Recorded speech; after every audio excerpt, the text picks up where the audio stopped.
सर्दियों की शुरुआत के साथ ही देश के उत्तर पश्चिमी क्षेत्र में पारा लुढ़कना शुरू हो जाता है। दिसंबर से फरवरी तक पंजाब और इसके आसपास के राज्यों में घना कोहरा और कड़ाके की ठंड पड़ती है। ये ठंड न सिर्फ लोगों की दिनचर्या को प्रभावित करती है, बल्कि गरीबों के जीवन को दयनीय बना देती है। ये हाड़ कपाने वाली ठंड में खुले आसमान के नीचे सोने को मजबूर हैं पटियाला की सड़क के किनारे रहने वाले बेबस, लाचार और निराशा से भरे ये चेहरे।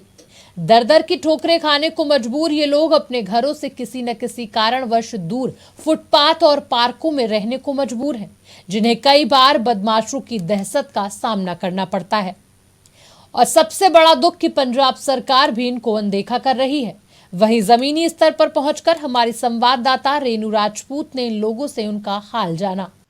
किस प्रकार से खुले आसमान के नीचे जीवन व्यतीत करना और किसी प्रकार की किसी से कोई मदद ना मिलना बहुत ही मुश्किल हो जाता है। इस तरह का जीवन काटना, और ये बुजुर्ग बेचारे ये उम्मीद लेके जीते हैं और अपनी मौत का इंतजार करते हैं कि किस प्रकार से हमें मौत आए और इस जिंदगी से छुटकारा मिले, क्योंकि इस तरह का जीवन काटना इनके लिए बहुत ज्यादा मुश्किल होता है। तो आइए इनसे भी बातचीत करते हैं। बाबा जी, आप कितने दिनों से यहाँ पर बैठे हुए हैं? काफी देर तो है जी। तो यहाँ पर खाने की व्यवस्था किस प्रकार से होती है? खाने की एनजीओ वाले दे रहे हैं जी। एनजीओ वाले तीनों टाइम खाना दे रहे हैं? तीनों टाइम दवाई भी, कंबल भी यही दे रहे हैं। कंबल भी, इससे इतना पतला कंबल है तो उसमें तो बहुत ठंड लगती है। ठंड तो लगती है। चारों तरफ से धूल मिट्टी भी उड़ रही है, कई तरह की बीमारियां भी फैली हुई हैं। दवाइयों का भी इंतजाम क्या एनजीओ करता है? हाँ जी, हाँ जी, यही कर दे। आपके अपने परिवार में क्या कोई भी नहीं है? नहीं ना। यहाँ कितने सालों से बैठे हैं? काफी साल तो है। मैं सन 73 को इतने आया सीगा जी। सन 73 से आप यहीं पर हैं?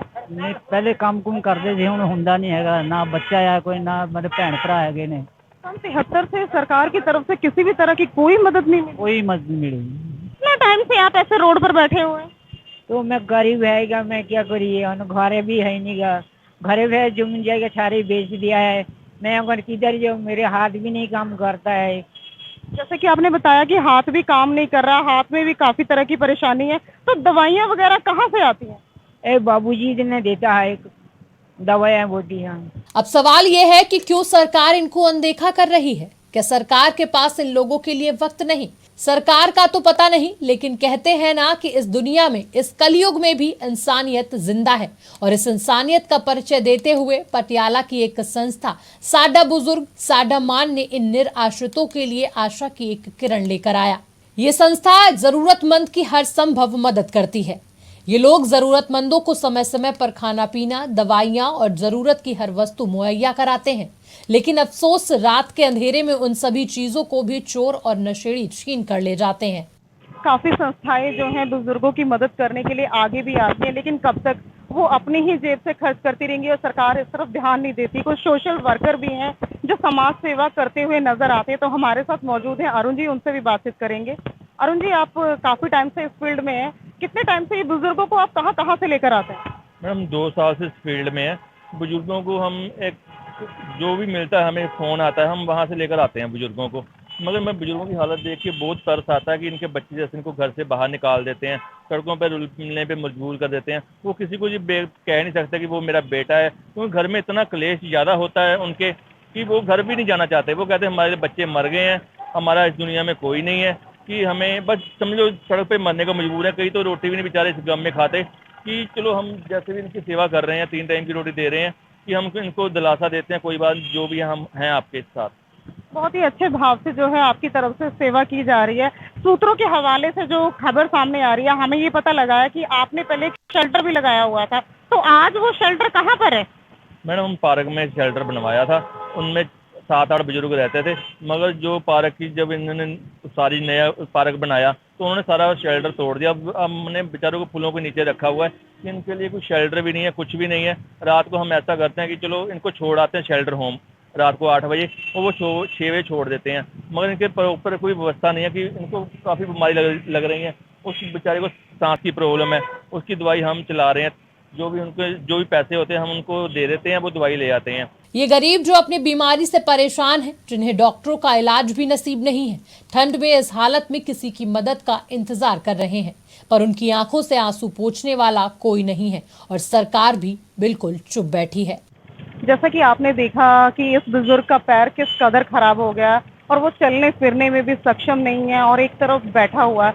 कितनी परेशानियों का सामना उन्हें करना पड़ रहा है। और हमारे साथ मौजूद हैं डॉक्टर साहब, तो इस विषय में उनसे भी बातचीत करेंगे। नमस्कार डॉक्टर साहब, आपका बहुत बहुत स्वागत है। डॉक्टर साहब, जैसे कि इस बुजुर्ग की बात की जाए, पैरों में इतनी जबरदस्त प्रॉब्लम है, पूरे पैर में स्वेलिंग आ रखी है, बहुत बुरा हाल है, क्या कहेंगे इस विषय में? देखो, 1 साल पहले जब ये बुजुर्ग हमें मिले थे, उस टाइम पे हालत इनकी बहुत ज़्यादा ख़राब थी। मतलब डॉक्टर्स ने बोल दिया कि इनका पैर काटना पड़ेगा। तो जितने प्राइवेट हॉस्पिटल्स में हमने दिखाया इनको, सिविल में भी दिखाया, एट लास्ट हमें इग्नूर हॉस्पिटल को भेजा, जहाँ पे इनका पूरा ऑपरेट तक हमने करवा के दिया अपनी संस्था की तरफ से। तो हम एक टारगेट लेके निकले थे 1.5 साल पहले कि हम लुधियाना सेंट्रल के अंदर कोई बुजुर्ग नहीं रहने देंगे यहाँ पे। तो परमात्मा की कृपा से आज हम इनको मेडिसिन, 3 टाइम का खाना, इवन कि अब सर्दी आ गई है, कंबल वगैरह हर चीज़ उनको प्रोवाइड करवा रहे हैं यहाँ पे। इन गरीबों की परेशानी देखकर कुछ लोगों ने एक टीम बनाई जो इन लोगों की मदद करते हैं। इन गरीबों के बच्चे नशे और क्राइम की तरफ न जाएं, इसलिए संस्था बच्चों के लिए शिक्षा भी प्रदान कर रही है। यूं तो सरकार ने रैन बसेरे बनाए हैं, जिनमें से कुछ बंद हो चुके हैं और जो खुले हैं उनमें लोगों को जगह नहीं मिल पाती, जिसके बाद ये सभी कड़ाके की ठंड में सड़क पर सोने को मजबूर हैं। एक और संस्था ने इन गरीबों के लिए टीन शेड भी डलवाए, तो सरकार ने अतिक्रमण के नाम पर उन्हें हटवा दिया। वही बात करें तो ठंड की शुरुआत में इन लोगों की ये स्थिति है, आने वाले दिनों में ठंड और बढ़ेगी। अब सवाल ये है कि तब इनका क्या होगा। पटियाला से रेणु राजपूत की रिपोर्ट, आज की खबर।